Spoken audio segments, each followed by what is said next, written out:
Hi friends, welcome to queen fashion and cooking vlogs. ఈరోజు నేను 6 to 12 years baby food ఎలా చేసుకోవాలో చెప్పబోతున్నాను. కందిపప్పు, పెసలు, మినుములు, పొట్టు ఉన్నవి, పొట్టు లేనివి 4 కప్ రైస్ తీసుకొని బాగా శుభ్రం చేసుకొని ఎండలో 2 అవర్స్ వరకు ఆరబెట్టేసుకోవాలి. పప్పు దినుసుల్లో ప్రోటీన్ అనేది బాగా ఉండడం వల్ల బేబీస్ హెల్తీగా ఉంటారు. పచ్చి స్మెల్ రాకుండా వేయించుకోవాలి. స్టవ్ మీద బండి పెట్టుకొని బండి హీట్ ఎక్కాక పప్పు దినుసులను వేసుకొని లో ఫ్లేమ్లో పెట్టి వేయించుకోవాలి. బాగా వేగాయి, పక్కన పెట్టేసుకున్నాను. 4 కప్ రైస్ తీసుకున్నాను. బాగా లో ఫ్లేమ్లోనే పెట్టుకొని వేయించుకోవాలి. లో ఫ్లేమ్లో పెట్టి వేయించడం వల్ల చాలా టేస్టీగా ఉంటుంది. రెడీ అయిపోయింది, పక్కన పెట్టేసుకున్నాను.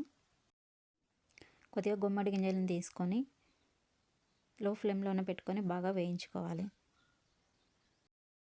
కొద్దిగా ఫ్లాక్స్ సీడ్స్ తీసుకొని బాగా వేయించుకోవాలి.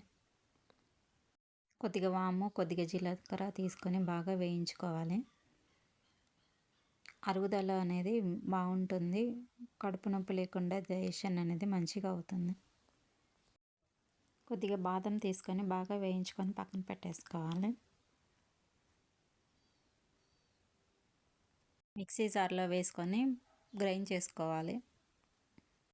హెల్తీ ప్రోటీన్ పౌడర్ అనేది రెడీ అయిపోయింది. ఇది 1 మంత్ వరకు అయితే నిల్వ అయితే ఉంటుంది.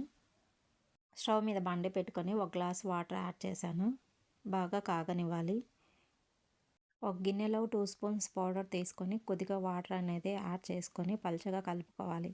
వాటర్ అయితే హీట్ ఎక్కాయి. మనం కలుపుకున్న వాటర్ మిశ్రమాన్ని ఇందులో వేసుకొని బాగా కలుపుకోవాలి. త్వరగా గడ్డ కడుతుంది. లో ఫ్లేమ్లో పెట్టుకొని బాగా ఉడకనివ్వాలి. ఉండలు కట్టనివ్వకుండా తిప్పుతూనే ఉండాలి. దగ్గర పడింది. పిల్లలు అయితే చాలా ఇష్టంగా తింటారు. పిల్లల బాడీకి, బ్రెయిన్కి చాలా మంచిది. వెయిట్ గెయిన్ అనేది అవుతారు. High protein 6 to 12 years baby food అనేది తయారైపోయింది.